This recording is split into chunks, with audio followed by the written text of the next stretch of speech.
Bonjour, Guillaume Mont-Saint-Jean, démarche à la maison. Aujourd'hui, nous parlons de la Gradiva. La Gradiva, c'est un bas-relief, c'est une sculpture d'une jeune femme, sculpture romaine conservée dans les musées du Vatican. Ce que nous présentons au FRAC, c'est un moulage, c'est un multiple. Et ça n'est pas simplement parce que le Vatican ne l'aurait pas prêté, c'est parce qu'il est important que ce soit un multiple, c'est-à-dire une reproduction en un grand nombre d'exemplaires. Parce que cette Gradiva, précisément, a essaimé et elle rôde en quelque sorte dans l'esprit de beaucoup d'artistes contemporains. Elle a été très présente au XXe siècle, elle a traversé les siècles, et je vais essayer de vous expliquer en quoi. Gradiva, son nom en fait vient d'un auteur allemand, bien oublié aujourd'hui, Jensen, qui écrit une petite nouvelle en 1903, Gradiva, une fantaisie pompéienne.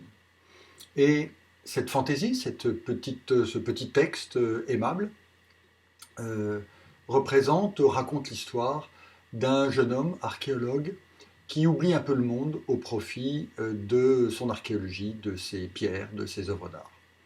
Et il tombe en quelque sorte amoureux d'une jeune femme en pierre, qu'il décrit, et je vais vous lire un petit extrait justement de la description de cette fameuse Gradiva dont on présente un moulage dans l'exposition des Marches. La tête légèrement penchée en avant, elle tenait un peu remontée de la main gauche la robe dont les extraordinaires petits plis ruisselaient sur elle depuis la nuque jusqu'aux cheveux, en sorte qu'on apercevait ses pieds chaussés de sandales.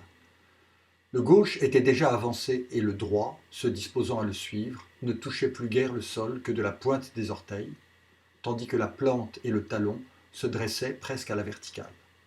Ce mouvement suscitait une double impression. L'aisance légère de la femme qui marche d'un pas vif, et parallèlement, l'air assuré que se donne un esprit en repos.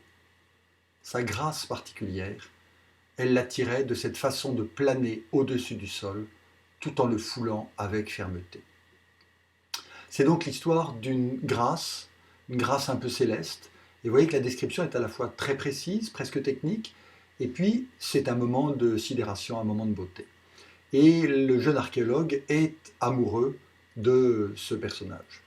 Tout finira bien, et Freud écrit un ouvrage qui s'inspire de ce basculement justement des rêves, des fantasmes vers la réalité. Il écrit en 1907 un livre qui s'appelle « Le délire et les rêves dans la Gradiva de Jensen ». Le voilà. Et d'ailleurs, comme je l'avais perdu, j'avais oublié que je l'avais déjà, je l'ai racheté, je l'ai en double. Freud dirait bien sûr que c'est un acte manqué. Mais en fait, ce que je souhaitais montrer avec ce moulage dans l'exposition, c'est pas tellement rendre hommage à Freud, c'est souligner que un certain nombre d'œuvres, même quand on ne les connaît pas, même quand on les ignore, même quand on n'a pas visité les musées du Vatican, pas lu Jensen, pas lu Freud, et c'est le cas de la plupart d'entre nous, eh bien, ces œuvres-là sont en quelque sorte en nous. Elles ont une présence. Et la marche, c'est exactement ça.